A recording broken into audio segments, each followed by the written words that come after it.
All right, Mil?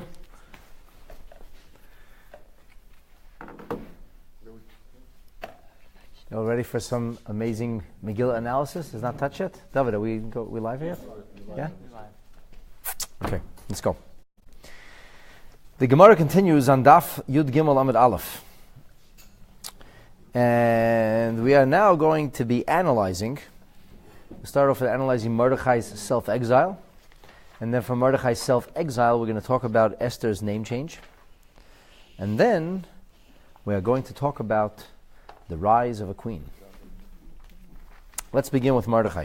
The Gemara says that if you take a look in the Megillah, immediately after describing who Mordechai is and introducing us to Mordechai, which we were informed he is Mordechai HaYehudi, right? Ish Yemini, but HaYehudi, and we talked about the difference between being Israelite and Jewish, and where that comes from, and what it means.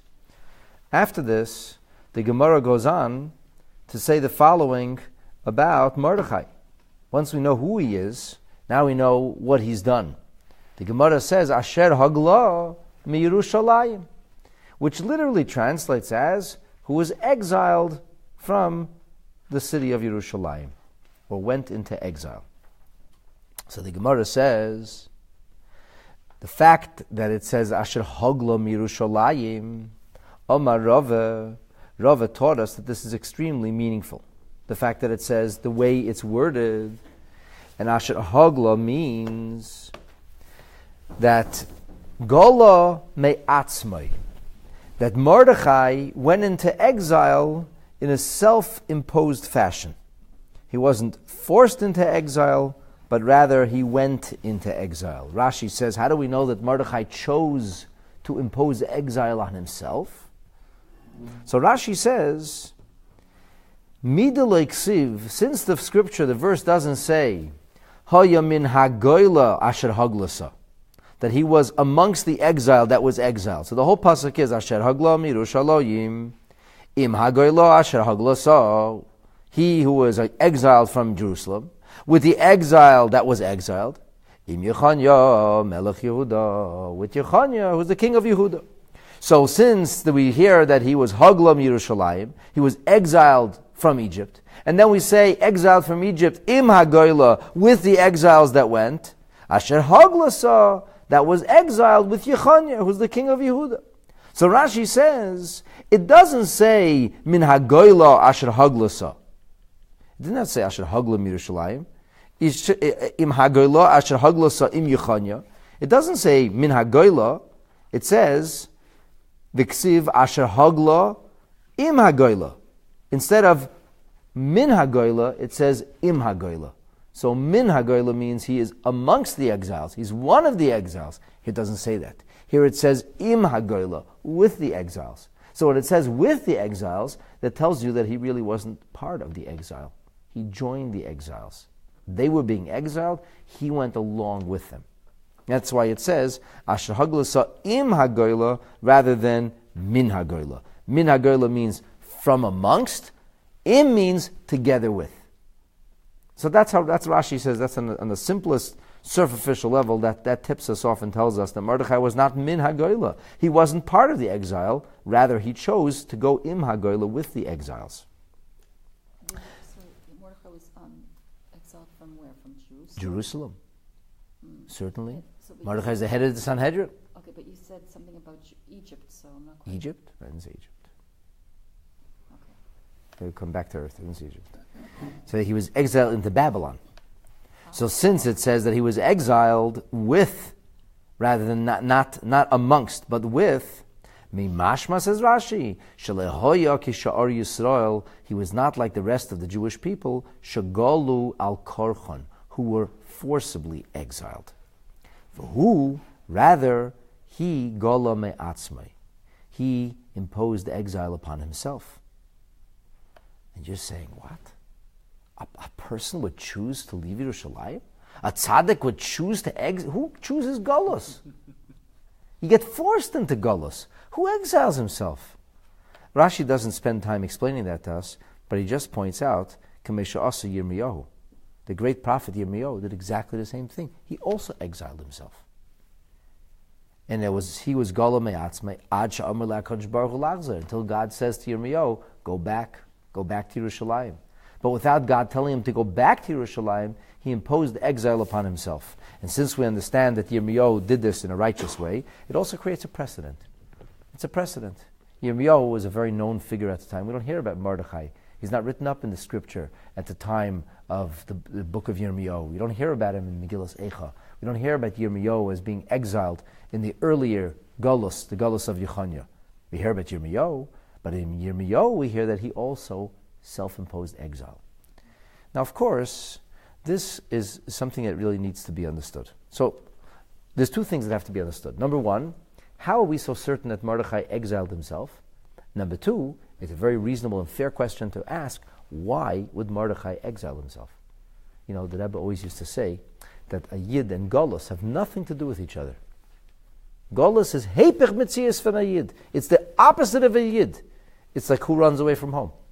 You're living at home with your parents. A teenager runs away from home. That's not a normal situation. It's normal to be with your parents. It's abnormal to run away. Why would you run away? There was still a Beis HaMikdash standing. It was still functioning. Who leaves the Beis HaMikdash? Who does that? And this is a leader?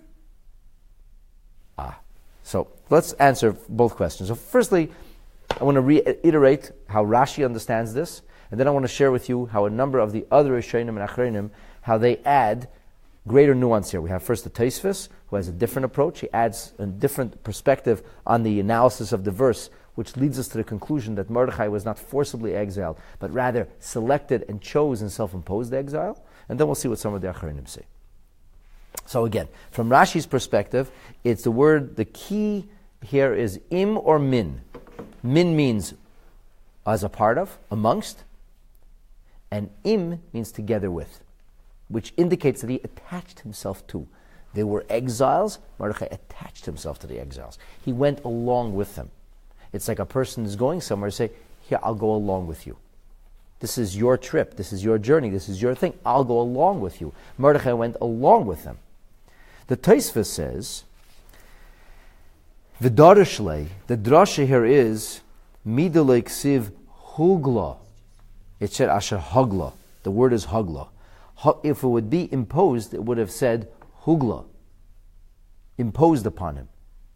But Rashi says that Rashi says it's from im and min. Now, why does Tosfos say this? So first of all, there are two girsas, what exactly it says in the Megillah. And it could be that Rashi sticks to the simpler one. There's no question about hugla and hagla, there's a question. But there's no question about im or min. So it could be Rashi avoids that, number one. Number two, so when we start to do the fine-tuning of the hagla or the hugla, since there are two different ways of approaching this, you're talking about the pronunciation of a word, of a verb, is much less compelling, it seems Rashi feels, than im or min. It's not the pronunciation, how a word is pronounced, it's an actual word, it's a different word is being used. It's a much bigger change, changing pronunciation or changing a word, which is greater. A different word is more, so anyway, Rashi sticks to the notion that it's a different word. One could argue that the reason that Tosfos wants to emphasize asher hagla, shegala me'atzmei, is because the Gemara doesn't say the rest of the words of the Megillah. The Gemara doesn't say im hagoyla or min hagoyla.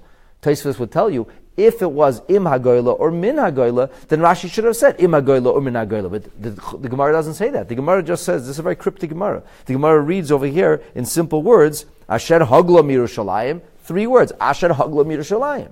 Asher hagla amarava shegala me'atzmei.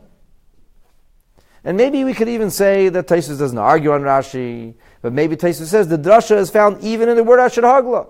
Of course, it's the im and the min, but it's even more than the im and the min. Besides whether it says he went with them instead of min amongst, it says hagla, not hugla. So in the word itself isn't indicative. Anyway, I don't know if you have to necessarily say the two different approaches. It's perhaps an addition to.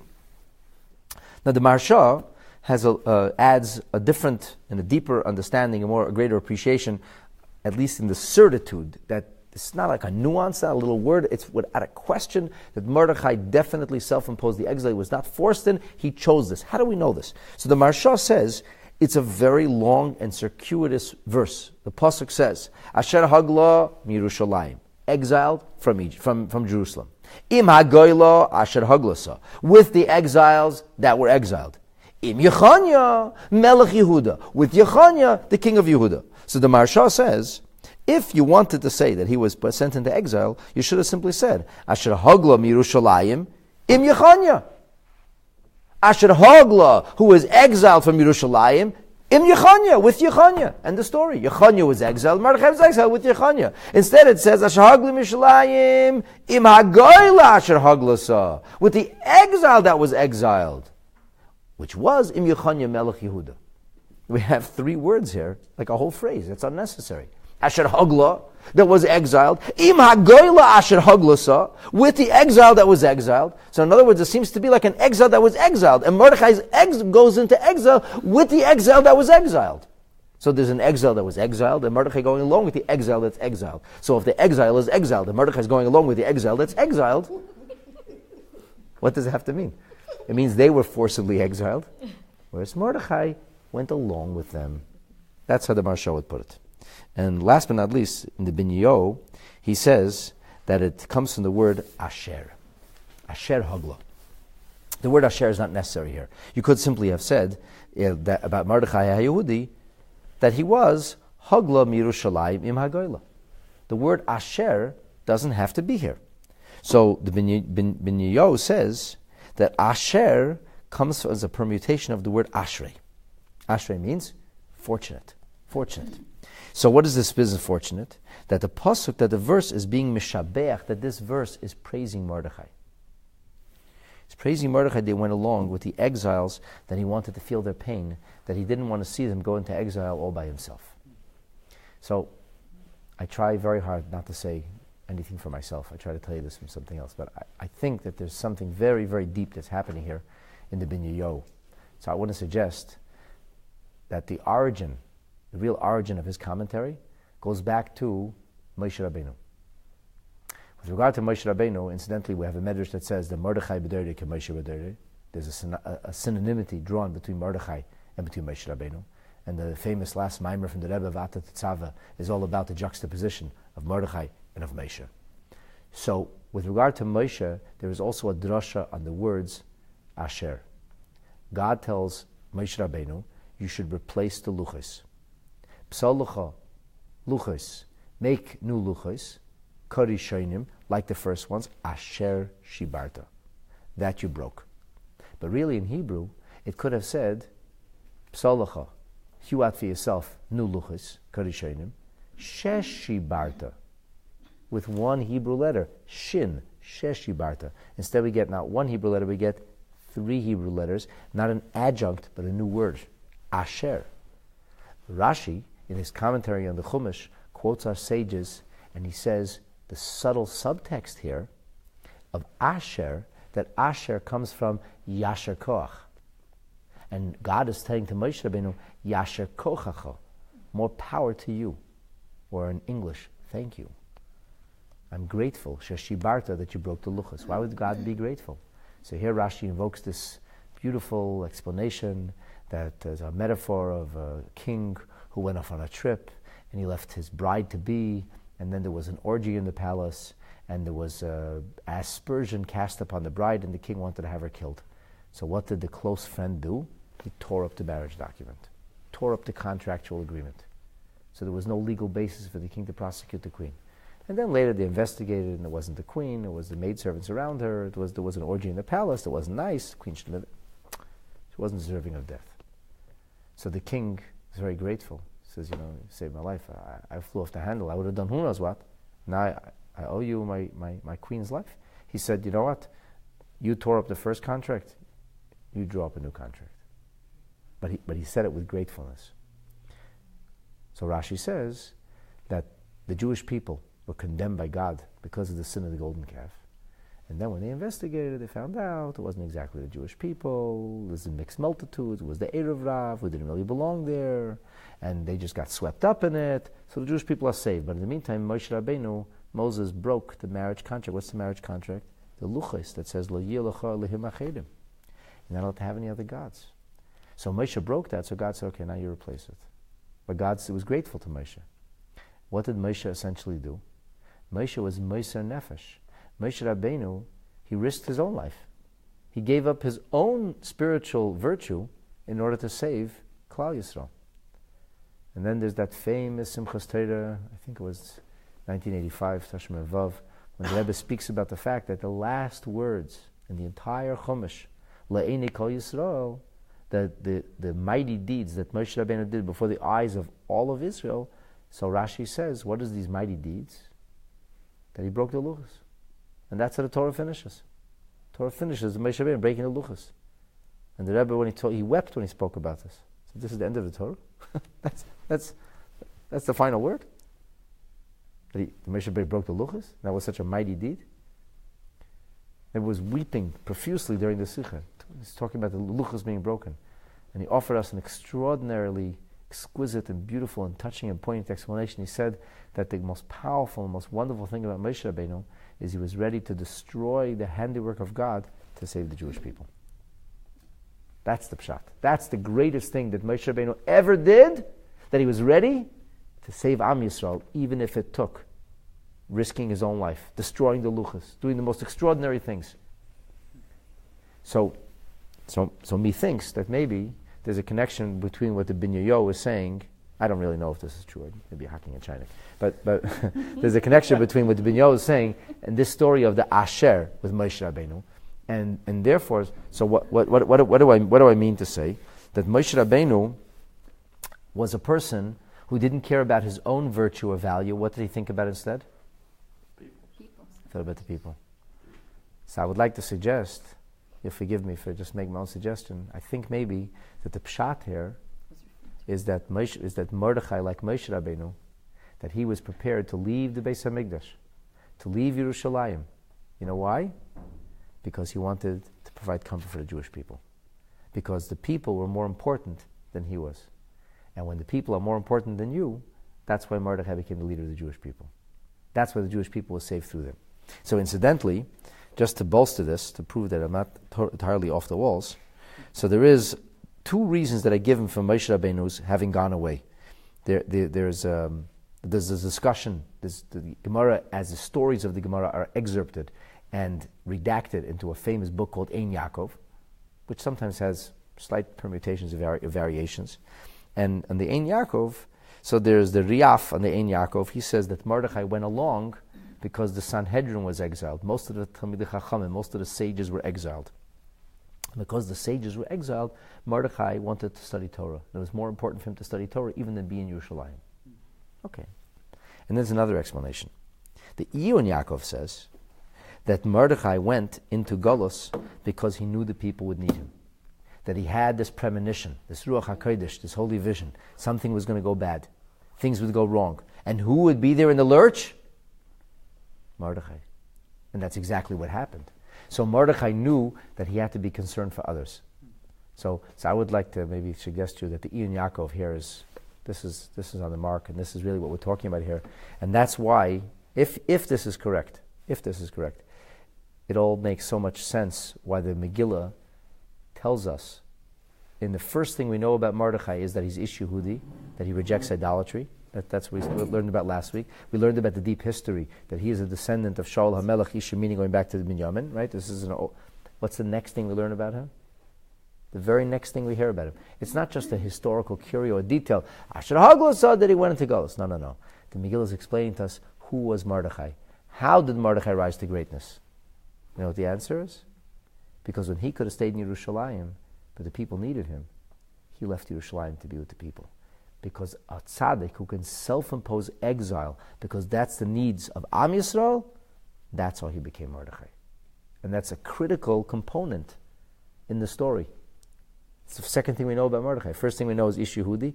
The very next verse is Asher Hagla. So if this is all correct, let's say the whole thing sings off the pages. Now it becomes so beautiful, it becomes so profound. It all just seems to make so much sense as to what's really going on over here, and why that's something that we need to know about, and why that plays a role in clarifying and explaining the story of the Megillah that unfolds, and the actions that Mordechai will take. And you'll see soon that this thesis that Mordechai demands of himself, he makes similar demands of Esther. can only demand from others and demand for yourself. Famous thing in these people call fundraisers. What's the first thing a person says? Did you give money? You ask somebody else to do it with you. Mordechai said, I did this. And he says to Esther, I want you to do something now. It's very hard. And this is, ultimately, he raised Esther. So Esther, she learned the lessons of Mordechai. Mordechai's life was for her a roadmap. Was for her, this is the way she lived her life. And you'll see that's how Esther also self-sacrificially does what must be done because she knows she has to help the Jewish people, as we'll soon see. Was he a prophet? Was Mordechai a prophet? I would. He just got wind of it, like Ruach HaKodesh that he was supposed to. Exactly what the difference in Ruach HaKodesh and prophecy is, I'm not sure because I have neither. Right? But it means that there are great tzaddikim that are aware of things that we could not possibly be aware of. So Nevuah has a very specific halachic definition of what exactly Nevuah is, and when Nevuah comes, and how Nevuah comes. And we could have the notion of Nevuah in a broader sense. Nevuah means intuition from a heavenly place. So, in a broader sense, Mordechai was aware of things. Was it actual? It means a Navi? No. People say foolish things like the Rebbe said many times that what things that Rabbeim said is al derech amar dvarav la'avadav hanavim. It's similar to the concept of Nevuah. It doesn't mean the Rebbe said he's a Navi. It doesn't mean the Rebbe said that Rabbeim are Nevi'im.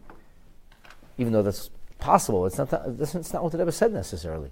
The Rebbe said it many, many times. Don't just say it in the late 90s. It was said in the early 80s, in the 70s. It means that a tzaddik has Ruach HaKodesh. A tzaddik is aware of things at a different level. What makes a leader a leader? What makes a leader a leader? Devotion. Devotion. But it doesn't mean every leader has Ruach HaKodesh. The greatest have Ruach HaKodesh. So there's a story that one time the Rebbe Maharash, the fourth Rebbe, he was supposed to go somewhere on a train, and there was a small station, a short train station in a place called Rudine. Rudine was a little village outside Lubavitch, and that's where the train actually stopped. And then Rudine would take it to Smolensk, which was already a big, fair-sized town, and there was a big train station there. Big, not very big. I was there. It's not that big, but it's a... So the Rebbe Maharash is there, and the Hasidim came to escort him. He's going off on a trip, and he's teaching Hasidus. And the train comes, and he's teaching Hasidus. And the whistle is going, and the Rebbe Maharash is teaching Hasidus, and nobody's going to interrupt the Rebbe in the middle of delivering a mimer, and the train leaves. And later the train derailed. And the people said, wow, Ruach HaKodesh. They came to the Rebbe, if you knew the train's going to derail, why didn't you tell the people? They would have gotten off, people got hurt. The Rebbe said, I didn't know. So he said, why didn't you go on the train? So the Rebbe Maharash said, as soon as I came there, I felt an urge that I have to teach Chassidus now. And I learned to trust my instincts, I have to teach Chassidus. So that's an example of Ruach HaKodesh. And then there's a story with his son, the Rebbe Rashab, that the Rebbe Rashab was asked by a certain person, his son wanted to go to the United States. Talking the turn of the century. Most people didn't come out, let's just say, smelling spiritually clean when they went off to America. America was called the Treffen in Medina. If you went to America, you didn't remain with Yiddishkeit. And very few people did. I have an ancestor, go back 6 generations, who left Poland in the early 1880s, 1881, to come to America. Why? Because he had given a loan to a Polish nobleman, and the Polish nobleman didn't pay back the loan. So he took him to court. The next thing he found out, the police and the army were both looking for him, and each one had murderous intent. So he ran to the famous tzaddik, Rebbe Cheskel of Shineveh, and he said to the Shineveh Rebbe, what should I do? I have a wife, I have 2 children, what should I do? So the Rebbe said, it's fun in America. You should go to America. So the Sheikhet overheard. Shineveh Rebbe said, Ich will euch fahren, I want to go too. Shineveh Rebbe said no. He said, his name was Herr Shmelech Hechtme, Elte Zeder. This is my Zedi's grandfather. He said, wird bleiben, meaning he'll remain an observant Jew. And he did. And all his generations remained observant. Und du wirst bleiben da. And you'll remain right here. So anyway, this guy's, the Rebbe Rashab has his chassid, his son wants to go to America. He asked the Rebbe to do. The Rebbe says, don't go. Don't go. The boy said, what do you think the Rebbe is going to say? Of course he said, don't go. And he went. And sadly, tragically, the ship sank en route. So the father came to the Rebbe, heartbroken of course, and he said, if the Rebbe would have told my son the ship was going to sink, surely he would have listened. So the Rebbe said he didn't know the ship was going to sink. So they said to him, why did the Rebbe say he shouldn't go? The Rebbe said, as soon as he said he shouldn't go, I had a deep uneasiness, and therefore I said he shouldn't go. That's Ruach HaKodesh. Ariel Sharon was in the Rebbe's office, and the Rebbe says to Ariel Sharon, when are you leaving? And he says, tonight, or tomorrow, whenever it was. The Rebbe says, I don't think it's a good idea to take the flight. He asked me, the miracle is Ariel Sharon listened. Doesn't go on the flight. The flight's hijacked. Terrorists. What are they looking for? Ariel Sharon. Ariel Sharon comes back to the Rebbe to thank him for saving his life. And he says, Rebbe, if you knew they're going to hijack the plane, why didn't you tell me? We could have caught them. The Rebbe said, I didn't know. So he said, then why didn't you tell me not to go on? The Rebbe said, I learned to trust my instincts. As soon as you told me that you're going, I had a deep uneasiness overcame me. So these are examples of Ruach HaKodesh. I could tell you all night stories about the Ruach HaKodesh. Stories of Ruach HaKodesh. What did Mordechai have, a prophecy here, or did he have Ruach HaKodesh? A, I don't know. B, I don't care. It's not relevant. It doesn't matter if Mordechai had prophecy or Ruach HaKodesh. The bottom line is he knew what other people didn't know. And therefore he was driven or motivated, or in a sense impelled by an awareness and a closeness to Hashem that comes from a higher place. It's one thing to have that feeling, to have that, it's another thing to act on it. Mordechai gets credit not for having Ruach HaKodesh, he gets credit for acting on it. He gets credit for putting himself into Golus, which is counterintuitive on every level. Who leaves Yerushalayim? Willingly. You're not exiled. Thank you, lucky stars. Baruch Hashem, thank God. Baruch Hashem, not exiled. I was Zoicha. I had the privilege. I could stay here with the Beis HaMikdash. And Mordechai went. Okay. This whole kerfuffle is just like 7 words in the Gemara, by the way. But there's no really way to understand the Gemara without, I think, a little bit of background. And we'll see this leads us into. So the Gemara now continues and it says, Vayehi oimein es Hadassah. That Mordechai was raising Hadassah, who was Bas Doidai, who is his niece. So the Gemara does not analyze the business of raising Esther, or raising Hadassah, but the next order of business now in the Gemara is the name change. What's the name change?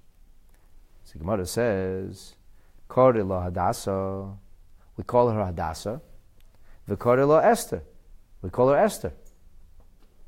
First of all, which is her real name? Secondly, why do we keep changing names? So the Gemara wants 2 things. The Gemara wants to find out what the real name was. What's the add-on name? And once we know what the real and the add-on, the obvious question is, why did they change the name?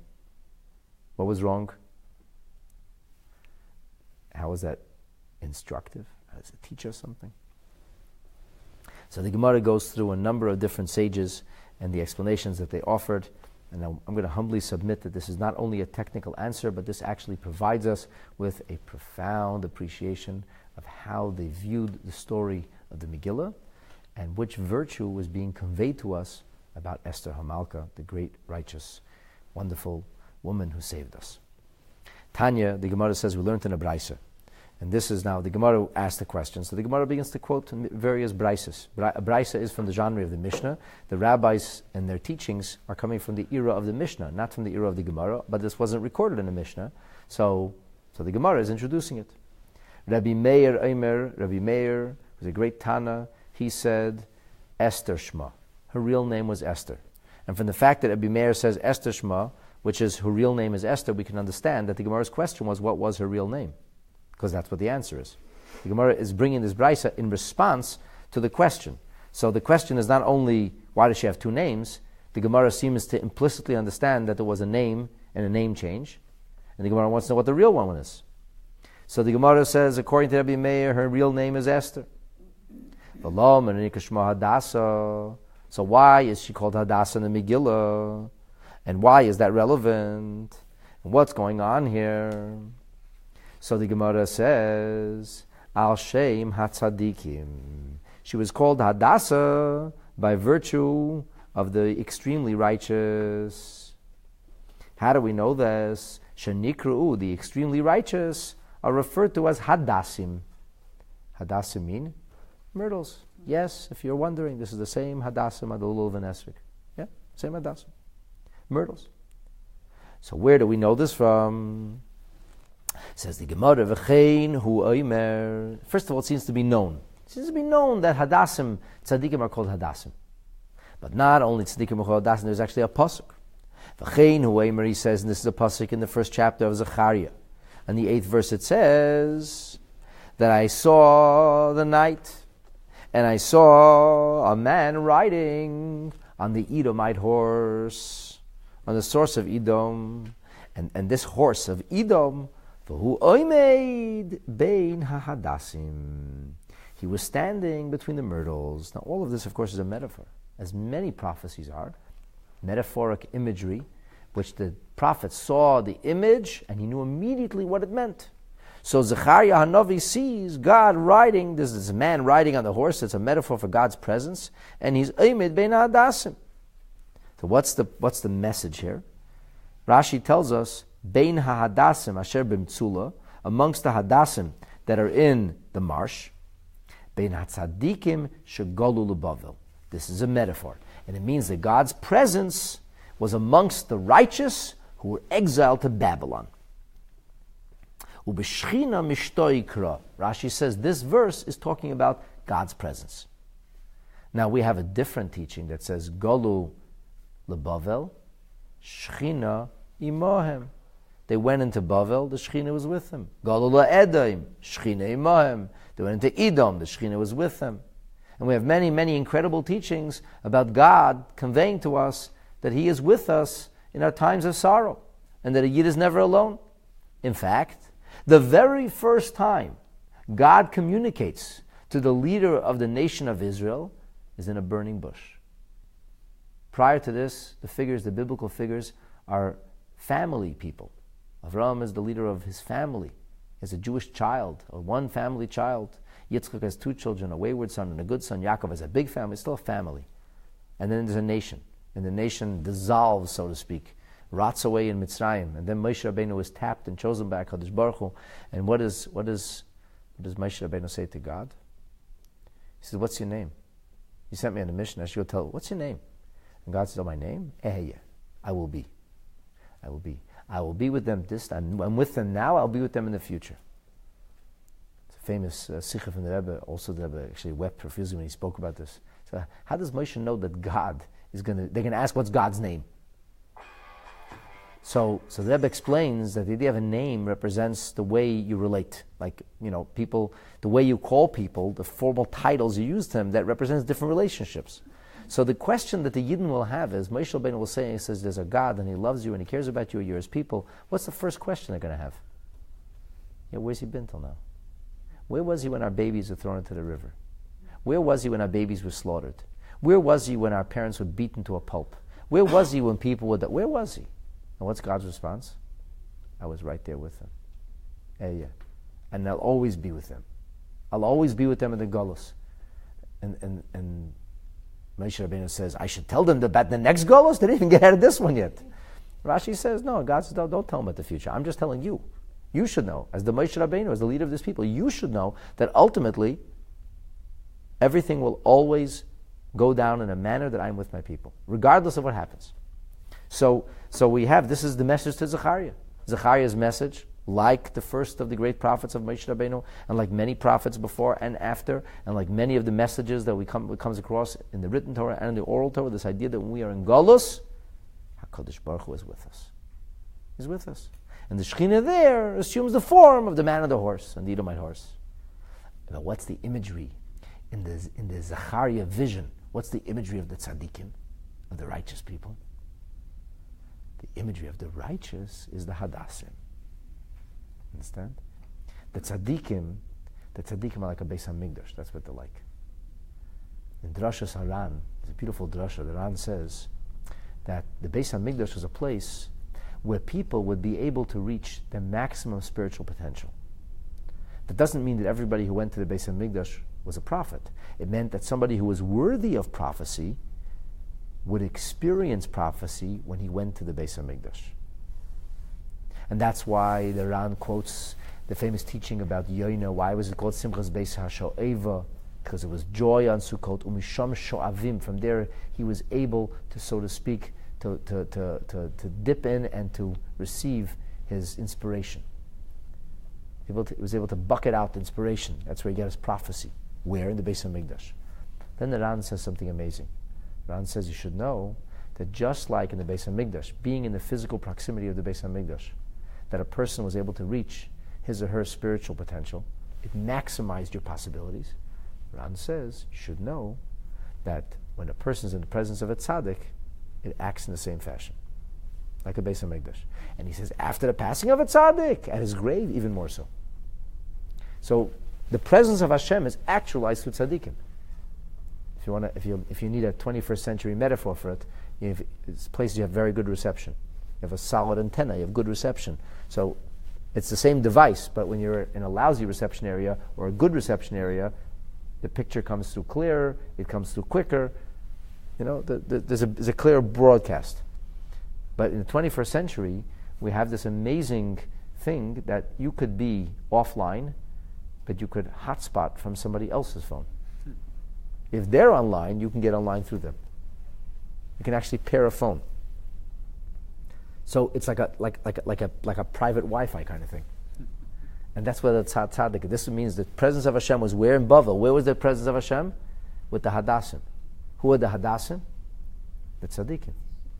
So what are we being told? That's why Esther is called Hadassah. And why is Esther called Hadassah? Because she's very righteous. So Rashi says that the B'Shechina Mishtoi, and we have this idea of actualizing the Shechina, despite the fact that they're in Golus, nonetheless they remain loyal, committed, and devoted to Hashem. Hadassah is the one that has the smell with no taste. Very good. Hadassim have a beautiful fragrance, and when they do grow berries, they're not tasty. Why does that define the tzaddik? Okay, that's a very good question. So, Mark, your question is better than you know it, actually. Let me tell you why. One of the things that humanity, a fulfilled version of humanity, is compared to in the Torah is a tree. Ki ha'adam eitz hasada. Right? The person is metaphorized as a tree. That's why we make a big deal out of Tu B'Shvat. Chamisha Asa B'Shvat, and the whole idea of Rosh Hashanah L'Olamas. So the Gemara tells us, V'chi ha'adam eitz hasada. The Gemara says, what, a person is a tree now? Well, what does that mean? So the Gemara says that it's a metaphor. And it says, if he gives fruits, if a person teaches, meaning they talk the talk, and they walk the walk, so they're actually providing fruit and nourishment. They're no deirish and no mekayim. They can speak about it and do it and put it into action. Then you should eat from him. Don't cut yourself away. Connect yourself to that person. But if there's a teacher who doesn't give any fruit, beautiful teachings, nothing to do with real life, no nourishment, then in that case, that tree can cut down. So comes along, if this is true, I'm giving you a snapshot. That's the kernel. It's like a seed of the Gemara. So the Ben Yehoyada asks, the Maharsha actually asks this question. The Ben Yehoyada, they have different answers. The Maharsha asks a question and he says, Gewalt. Why would we compare the tzaddikim to Hadassim? Hadassim don't give any fruit. Even when they have berries, they're bitter and they're not edible. And incidentally, if you have berries on the Hadassim aren't even kosher. You have to pick the berries off. Depends what color the berries are. Could you do it on Shabbos? Can't you do it on Shabbos? A whole discussion about this. So the Maharsha answers that there's two things vegetation can give. Fruit or fragrance. Fragrance is also a contribution. It's a contribution. The point is, a tree, it doesn't make a contribution. It's a different kind of contributions. Fragrance is also a contribution. That's what the Maharsha says. Ben Yehoyada takes it a step further. He says, tzaddikim in the other world do not have material pleasure. It says, ha'olam haba, the Rambam says, the world to come, which refers to Gan Eden, is ein belo achila, velo shtia, there's no eating, there's no drinking. There's none of that. There's no physical phenomenon. So what's the metaphor for the delight and the pleasure of the world to come?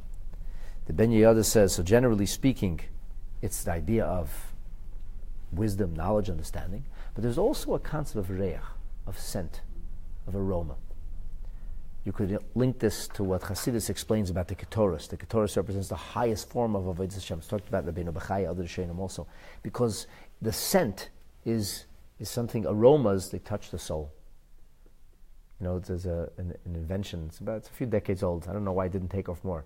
But it's an alarm clock that makes no noise. It releases a scent. Wakes you up by scent. It's a much more... it's a nicer way to wake up in the morning. I don't know why it's not popular and nobody buys it, but apparently for a while it was on the market.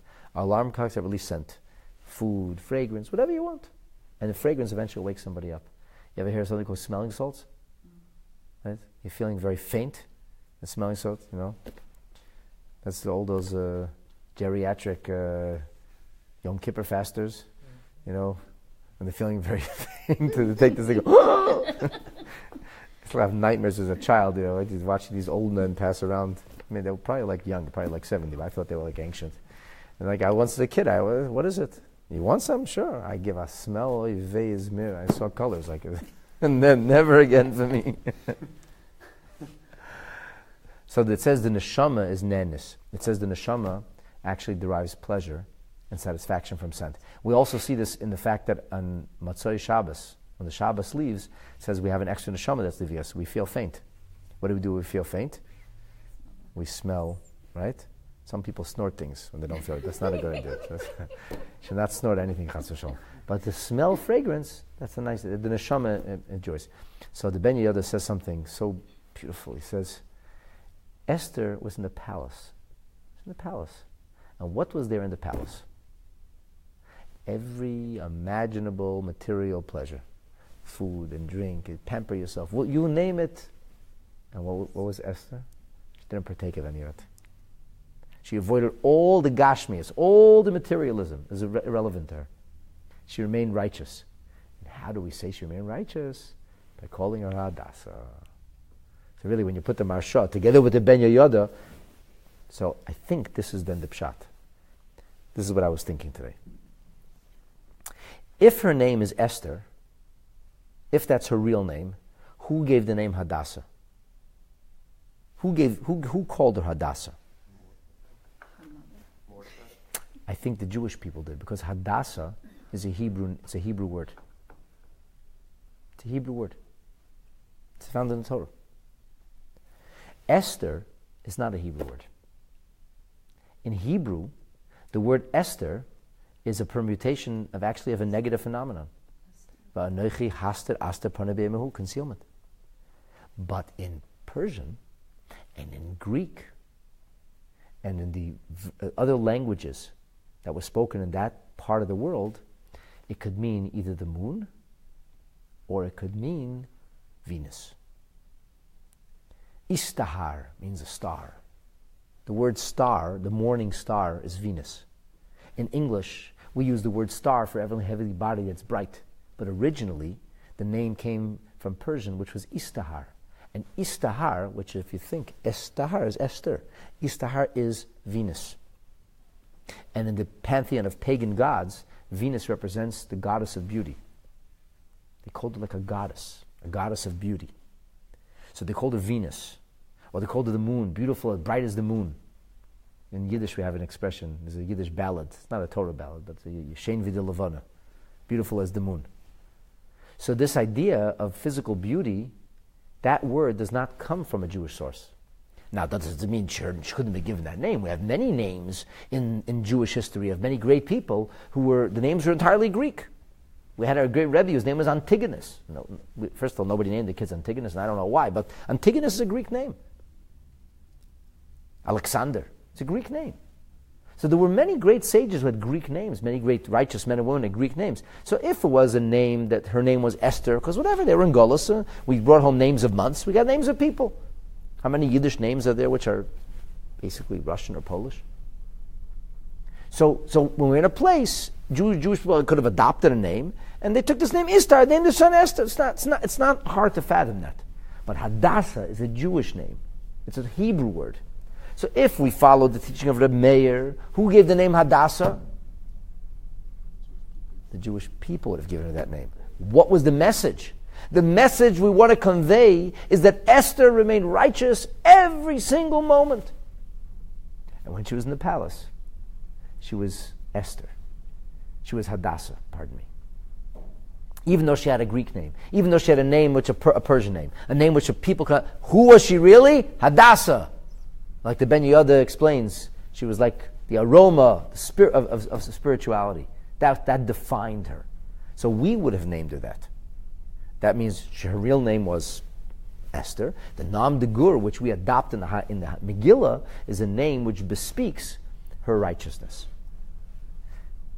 But isn't it rooted in? Isn't it rooted?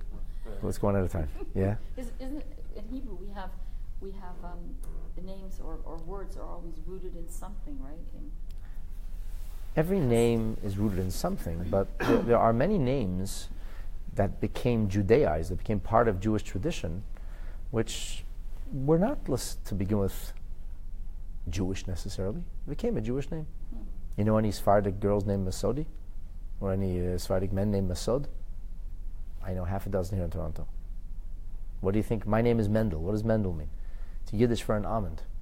Almond? Yeah. Oh, Mandelbrot. Mandelbrot, yeah. What's Jewish about the almond? So I have a whole thesis of how Mendel gets married to Menachem. I know why those. I think I know why those names go together. That's for another time. But the point is, I gave once a lecture about that. But the point is, though, that shkedim, almonds, represent something. In the prophetic imagination, the imagery of the almond is used to represent haste and swiftness and so on and so forth. So Menachem is comforter. It's a messianic. It refers to messianic comfort. And so Mendel would mean it should be accelerated, hastened. But the name Mendel is not. It doesn't have, the name Mendel does not have a Jewish or a Hebrew root. You understand? No, it does Mesod. And so they named her Esther. It's not a surprise. They're Antigonus, where did his name come from? Whatever. Yeah, what's your point? Well, okay, I mean, the whole idea of Chazat Hadassah is that you appreciate that she's a tzaddik. Exactly. That she remained righteous despite the fact that she was not in a righteous environment. But they were in a low level. They appreciate that? It doesn't mean the Jews at the time called her. The Megillah calls her that. This is a story that's being conveyed for posterity. This is the prophetic tradition that's being passed down to us generation after generation. We go back to the story, we should understand who Esther was. It's not like everybody was bad. There were some righteous Jews. But that's the point is, well, we're being told this. Rabbi Yehuda Omer, yeah. One more thing. So when you say lahastil, it comes from the word conceal. Conceal, yeah. So that's a negative thing. Yeah, I know it's a negative thing. I'm just saying, is the idea? You said the name came from the environment that she was in. I'm saying that the name Esther was her original name. It was bepashtus, simply stated. I can't imagine it otherwise. It would have been a name the Jewish people adopted, but did not have a Jewish source. All our months don't have Jewish sources, maybe except the month of Shvat was called Shavuot, but the name is mentioned. But all the months in general, we came from Bavel. So if our months got names, it's not hard to understand. People got names, and it's a fact. We know that people had Greek names, but they named her a Hebrew name because they wanted to emphasize. Rabbi Yehuda, you'll soon see why I'm going down this path. Rabbi Yehuda says that Hadassah Shma. No. She had a Hebrew name. Her name was Hadassah. V'lama nikra shma Esther. Then why is she sometimes referred to as Esther? So he says, you know why the Jewish people would have called her Esther? Sha'al shem shahoisa masteres es dvareha. Because she concealed her words. Shenemar ein Esther magedes. Esther did not tell her birth. Ve'es ama. She didn't tell who she was from. So what country are you from? Who is your people? What ethnicity are you? And she would just smile. And she never answered the question. So therefore, that's what they called her Esther. So Esther actually comes from the word then, masteres. Here, Esther is not a positive thing. Esther means concealment. Why did they call her concealment? Why did the Jewish people call her concealment? Because she behaved in a manner of concealment. And in this way, the name Esther does not seem to have a positive energy to it. On the contrary, it means concealment. It was good for her. So why is that important for us to know? So I want to tell you that if you stop and think, the one thing that becomes very clear was that Esther was a real chassid of Mordechai. She was the real chassidah. Because Mordechai told her something which seemed to make no sense. Why shouldn't she say who she is? Why shouldn't she? So why didn't she? Because Mordechai told her. So that's the virtue. There's two virtues being conveyed. The first virtue is Esther's virtue, that she was Hadassah, that she had the fragrance and aroma of its tzidkonis. The second virtue is that we should know that Esther was a chassid, that she listened to the Rebbe. Mordechai said, don't tell, she didn't tell. So there's the chassid. End of story. There's a famous story, Simchas Torah Tashem Hey. One of the eunuch boys comes into, eunuch is a family. The family that comes into the Rebbe staying in the apartment, and the Rebbe's staying in the apartment. The Rebbe says, what's going on by the Fabrengen? So he says that the Rebbe said, Rebbe said l'chaim, and the Rebbe said, she empty all the cups. And the Rebbe was encouraging the singing, holding his becher, his kiddush cup, upside down. And without a question, the Rebbe turned all the cups in the house upside down. Esther was a chassid. Chassid the Rebbe. The Rebbe said, end the story. It's a different kind of virtue. You know, in Chassidus there's a discussion, it's called the Avodah of Ben, Avodah of Eved. Right, we say on Rosh Hashanah. Im kebonim, im kavonim. If we're like children, if we're like servants. So what does this mean? Famous Hemshech, continuation of Maimorim from the Rebbe Rashab from the year 1906, and some famous Hemshech Samavav. He goes through the virtues of each one. The Ben is the Yid who was a passion and a fervor and an understanding and a clarity of his Yiddishkeit. And he's totally into it. And the Eved is the person doesn't appreciate, doesn't understand, doesn't know why. So why does he do it for? Because Kabbalah sel. He accepts upon himself the yoke because that's what has to be done. And the Rebbe Rashab talks about the virtue of each one. And he kind of says that the virtue of the second is greater. That the one who just does what has to be done because they're told to do that, there's on some level far more virtuous. That's the real idea of bittul. That's the real idea of self-abnegation and commitment. It's not about you, because otherwise it's about you. You're serving God, but it's about you. I'm serving God. The Eved is not about me at all. He's nameless and faceless. He's totally committed to the bigger cause. He doesn't care about himself. And maybe I'm just imagining this, but it seems to me that these two teachings over here reflect the two things, right? You have the teaching of Rabbi Meir, who says Hadassah, her aroma, her virtue, with tzidkonis, she remains righteous. The second teaching is she just followed instructions. She did what Mordechai said. Mordechai said, don't tell, don't tell. End the story. She didn't tell. Now, this gets really interesting, because we're going to ask ourselves, so why didn't she tell? Like, really? Why didn't she tell? Why did Mordechai say that? This is a good question. So I'm going to give you a bunch of answers that are given as to why Mordechai told her not to tell her name. And remember, this is what Mordechai knew, not what Esther knew. Esther couldn't have known necessarily. Why? She didn't tell you because Mordechai said not to. The Megillah says that clearly. So the Targum of the Megillah says that Mordechai was concerned. He was concerned, he didn't even know if Esther was going to survive this whole episode. What happened to the first wife, who came from a fancy lineage and she was a daughter or a granddaughter of kings? What happened to her? She didn't last very long. So Mordechai said, my dear Esther, I don't even know if you're going to make it. But Mordechai was afraid if the king would be enraged at Esther, not only would he kill Esther, but who else would he kill? The rest of the Jewish people. So because he was concerned with everybody else, he said to Esther, ZG. You know what ZG is? Zog garnished. Say nothing. It's Yiddish. Say nothing. It's an expression. ZG. Zog garnished. Zug. Zogin is to say in Yiddish. I'm just a joke, but people say ZG. So it's like a code, you know. You're in a place where you're talking Yiddish. Nobody speaks Yiddish. ZG. Zog garnished. Don't say nothing. You know. Sometimes anything you say will be held against you. Say nothing. Say nothing. You know, we go through the border, say nothing. That's it. Don't give. Never offer information. Answer the questions, and that's it. My wife told me she was a little girl, and they came back from New York, and the border officer says, "You buy anything?" And my father-in-law was like, "Buy." They bought the kids some shoes, but they were there for 4 days. But they have to. He says, "No, we didn't buy." And my wife and her sister are like, "No, we bought shoes."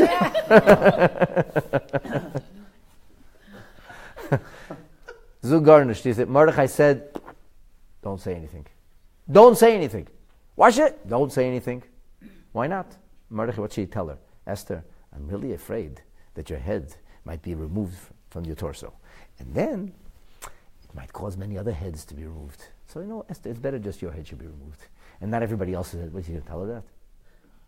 He didn't say, he just told Esther, you be quiet. That's it. And this way Mordechai felt, at least the worst, chas v'shalom, the worst happens to Esther, at least nobody else suffered. So this is really Esther in a precarious situation. Rashi himself on the Megillah says that Mordechai was hoping and praying that Esther would get out of this pickle. And he said the worst thing that could possibly happen was if Esther would say who she is. You're Jewish. Oh, you're Jewish. What's your lineage? And her lineage gets traced back to Shaul HaMelech. Oh, he'll love this Achashverosh. By the way, Achashverosh had this thing about Jewish kings. He built himself a throne like Solomon. Like he was into Jewish kings. That's all he needed, that he should find out that she's connected to an ancient Jewish king, and now he feels that Esther's, so she's perfectly suited for the position. And Mordechai hoped she would somehow get out of this. He said, don't say anything. Don't say. Start saying one thing, zog garnish. Say nothing, don't say a word. The Yalkut Shimoni says that Mordechai wanted to avoid any kind of greatness and honor and extra responsibility and being raised to a fancy position, because Achashverosh kept saying to Esther, once he chose her, who is your family? Who can I repay for raising such a wonderful wife? They raised my wife for me. Who did this to you? Who is your people? And then Mordechai would end up with another whole bunch of responsibilities and would take him away from his Avodas Hashem. And he didn't want that. The humble person, Mordechai, wasn't looking for this. So he said to Esther, don't say anything. The less you say, the better off I'll be. Okay, that's another reason. So far we got 3 reasons. The Ibn Ezra quotes a reason which actually is the opposite of Rashi, because Rashi says he was hoping she would leave. The Ibn Ezra suggests, and Amloyas brings other Mefarshim that say similar, that Mordechai had a vision. And in this dream, Ibn Ezra says, Oy b'derech nevuah, oy b'derech chalom. Either it was a dream or it was a prophecy. Who asked about prophecy? Vision or prophecy, whatever. But the vision was that there's going to be a great salvation that will need to come to the Jewish people. And that Mordechai figured Esther should be quiet, and that way, when push will come to shove, need will be, Esther will be able to step up to the plate. Why? Because she won't be known as a Jew. If she would be known as a Jew, she wouldn't be able to say if he wanted Esther to have the merit of saving Jewish people, and the best way that Esther could have the merit is zip the lips, don't say anything. Incidentally, the Alshich, in his commentary, says something very similar. He says that Mordechai understood, he doesn't even go into dreams and prophecies. He says, Chacham Adaf Minavi, a wise person could be even more powerful or more profound than a prophet. So Mordechai understood that this didn't happen by accident. He said, everything, the Hashgacha Pratis, the divine designer, was too overwhelming. He said, there's got to be a bigger plan. Things don't just happen. If things don't just happen, and there's a bigger plan going on over here, Mordechai said, I have the sense, it must be that Esther's going to be called upon for something great to save the Jewish people. But in that case, what does Esther need to have? She has to have anonymity. Otherwise it won't work. So according to these approaches, Mordechai was quiet because he wanted Esther in that position, which is a different perspective from what Rashi said. It doesn't have to be a contradiction. It could be Mordechai made all kinds of calculations. And the question is, which is the most prominent one? We have different opinions, which is most prominent, but he made multiple calculations of why this would be a better idea. Ibn Ezra himself says that if Esther would say she's Jewish, Achashverosh should make sure to convert her. And he would say to her, violate Shabbos, eat the pork, have the cheeseburger. Because the king didn't want a Jewish wife. Not from a Jewish wife. What does he need an Orthodox wife for? But if she doesn't know he's Jewish, what's she's going to say? I'm a vegetarian. I don't like meat. I force you to eat. I don't like meat. Come, we're going to go on an excursion today. I'm not feeling well today. How does he know it's Shabbos? So, and it's a funny thing, when other people are observant, if you tell them you're a vegetarian, they say, oh, that's very nice. Tell them eat kosher, they attack you. It's a crazy thing. People get all upset about it. So, anyway, going back to Esther, Mordechai felt that the best way for Esther to be able to get away with what she's doing is that she shouldn't know, Achashverosh shouldn't know he's Jewish. And that way she'll be able to keep some of the mitzvahs. The moment he knows she's Jewish, Achashverosh says, that's what it is. I'm not playing games like that. My wife is not going to be Jewish. And he would make her do sins and convert her even. Maharsha says that Mordechai knew the nature of politics. The whole Megillah is full of politics. And he says this was a crazy situation where everybody was plotting against everybody else. And the politics was so thick you can cut it with a knife. And Mordechai said, once they know she's Jewish, she's doomed. Everybody hates the Jews. A Jewish queen? Who wants a Jewish queen? They would plot against her from all sides. They would frame her. It would go down in a very bad way. So Mordechai said this to say nothing. What happened was, every nation claimed that Esther was from them. The National Enquirer every day had a new headlines. Which nation she's from. 127 nations all adopted Esther as their own. And with compelling theories. And proved that Esther, the mystery queen, she's really from our country. And this way, nobody was against her. Why? Because everybody was hoping that she would be theirs. And this way he saved Esther's life. That's the Maharsha says. The Monas Halevi, which is the Alkabatz, he says in the name of the Akedes Yitzchak Rama, he says like this. He says, if Esther would be forced into compromising positions of Yiddishkeit, because her life is in danger, she's allowed to do it. Especially if it's in privacy. It's in private, life's in danger. But if Esther would be forced to violate the Torah, then the Gemara says we are duty-bound to give our very lives, even for a Jewish custom. The Gemara even says for Arkasa de Masana, even for the changing his shoelaces, you don't change that. So he said, if Esther is known that she's Jewish, when the duress will be put upon her, she'll have no choice. Al pi halacha, she'll have to capitulate. She'll have to give her life. She won't be able to capitulate. But here, it wasn't Achashverosh wanted her to violate the Torah. He wanted her to do whatever he wanted her to do. So it was a private thing what Achashverosh forced her. She was not duty bound by halacha because Achashverosh didn't have any intention of getting her to violate any mitzvahs, which is very similar to what the Ibn Ezra says. Anyway, you have all these different reasons. Clearly, many of these reasons, Achashverosh and Mordechai did definitely not share with Esther. Maybe some she did, maybe some she didn't. But the important thing is, the Megillah emphasizes why did she not do it? Because Ein Esther Magedes es Melarta ves Ama k'moi shetzivsa Aleha Mordechai. There you have it. Your Ben and your Eved. Esther the Tzadekes, Esther the Chassid. Two amazing virtues about Esther. Now we have an opinion of Rabbi Nechemiah. Rabbi Nechemiah says Hadassah Shema. No, her name was Hadassah. So if her name is Hadassah of Alama Nika Shema Esther, he says this is not about Esther's righteousness, but this gives you an understanding of the story. Because this embellishes, this gives us a new profound, which is called Esther. The nations of the world would call her like a beauty queen. Rashi says, Yoreach Yafa Kilavana. Shein Vidilavana. Everybody says she's beautiful. But this is why everybody should appreciate her beauty. Usually with beauty, one person thinks it's beautiful, somebody else doesn't think it's beautiful. Here, everybody thought she was beautiful. But that's itself a miracle. Everybody was on the same page when it came to Esther. So therefore, because everybody thought she was a star, everybody thought she was Shein Vidilavana, beautiful as the moon. So that's why again, I want to emphasize, this is scripture, this is psukim, this is not a history book, it's not a story book. Everywhere there is holy, the holy of holies. Everything has a story to tell, everything has a message, everything has a metaphor, everything has a direction. It's Torah. So here we have Torah. Number one, peak of Esther's virtue. Hadassah, tzidkarnis. Number two, Esther's tzidkis, her chasidus, her willingness to do what Mordechai said, regardless, her bittul, her self-abnegation of Mordechai. Number three, this is a name that tells you about the miracle, because the whole story of Purim is an unbelievable miracle that's never identified as a miracle. It's the non-miracle miracle. It never looks like a miracle, right? And that's the whole point of Purim. How godliness camouflages itself, and we don't even see a miracle. Only when you put all the pieces together and connect all the dots, this stunning, miraculous picture emerges from many, many different episodes. But only when they're all linked together. So here's another link in the story. You know why we're calling her Esther? It's part of the miracle. Everybody thought she's beautiful. Everybody went wild over Esther. Ben Azai says, no, the other opinion. Esther Shema. Her original name is Esther. So why would she call it Hadassah? Shalei Arucha, V'lei Ktsara, because she was neither tall nor short, Elabeinanis, she was, so to speak, average, Kahadassah, like a hadas, like the Sifsei Chom says, a hadas is an average. It's average, it doesn't grow tremendously tall. It's not tiny. It's an average bush. So what's the virtue of that? Like, what does that mean?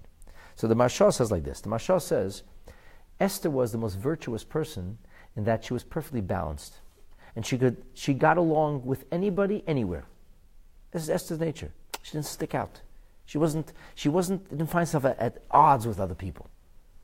People are very tall, so everybody else is shorter. People are very short, everybody else is taller. Esther could fit in with everybody. This is the essence of charisma. The most amazing ability to connect to people in a phenomenal way. And the Maharsha says, we know that when Chana, the mother of Shmuel Hanavi, when she prayed for a child, she said, "V'nosati la'amasecha zera anoshim." You'll give to your servant the seed of human, a people kind seed. So, what does that mean? And that she shouldn't give birth to a rhinoceros? Like, what does it mean, zera anoshim? What was she asking for? Was it common in Israel, people giving birth to animals?